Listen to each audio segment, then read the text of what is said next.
The dolorous passion and death of our Lord Jesus Christ. Chapter 39. Jesus, carrying his cross, meets his most holy and afflicted mother.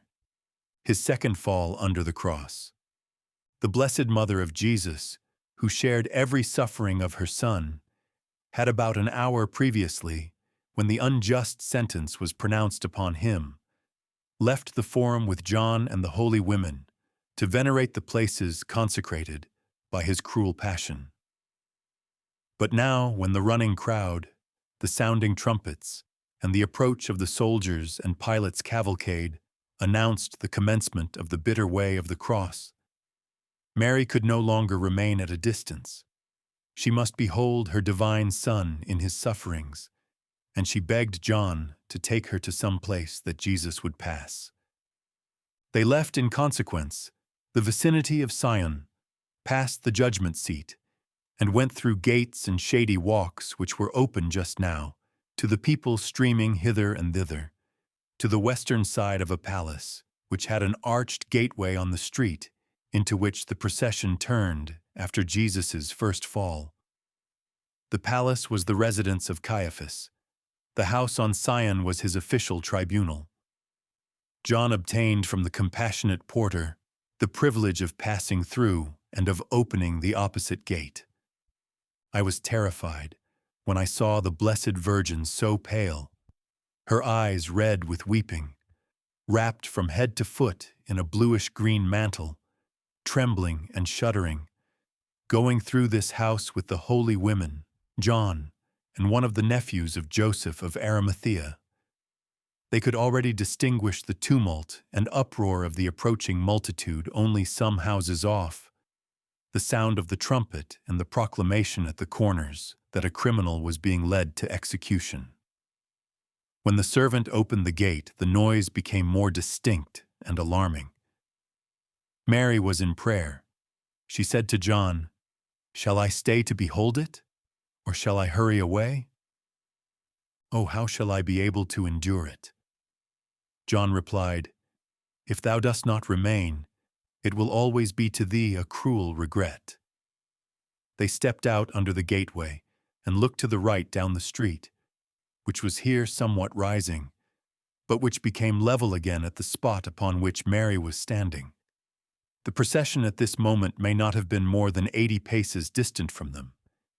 It was preceded by none of the rabble, though they were still following on the side and in the rear. Many of them, as I have said, were running through the neighboring street to get other places from which they could obtain a look.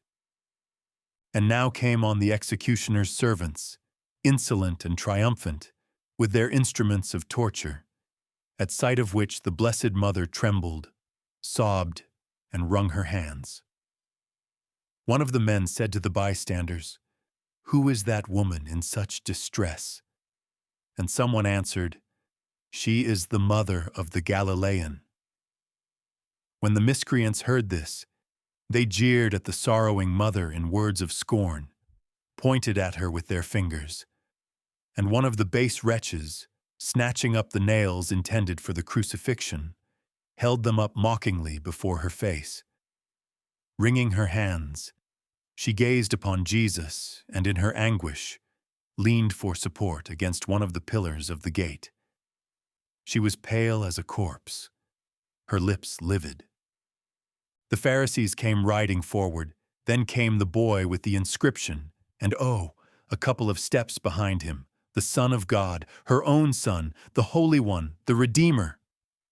Tottering, bowed down, his thorn-crowned head painfully bent over to one shoulder on account of the heavy cross he was carrying, Jesus staggered on. The executioners pulled him forward with the ropes. His face was pale, wounded, and blood-stained, his beard pointed and matted with blood. From his sunken eyes, full of blood, he cast, from under the tangled and twisted thorns of his crown, frightful to behold, a look full of earnest tenderness upon his afflicted mother, and for the second time tottered under the weight of the cross and sank on his hands and knees to the ground. The most sorrowful mother, in vehemence of her love and anguish, saw neither soldiers nor executioners, saw only her beloved, suffering, maltreated son. Wringing her hands, she sprang over the couple of steps between the gateway and the executioners in advance, and rushing to Jesus, fell on her knees with her arms around him. I heard, but I know not whether spoken with the lips or in spirit, the words, "My son, my mother." The executioners insulted and mocked. One of them said, "Woman, what dost thou want here? If thou hadst reared him better, he would not now be in our hands." I perceived, however, that some of the soldiers were touched. They obliged the Blessed Virgin to retire, but not one of them laid a finger on her.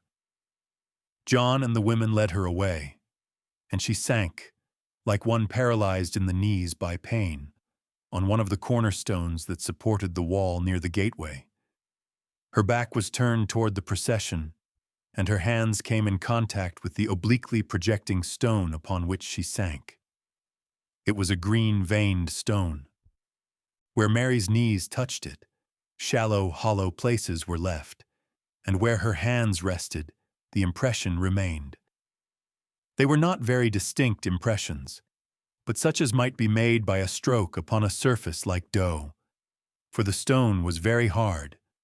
I saw that under Bishop James the Less, it was removed into the First Catholic Church, the church near the pool of Bethsaida.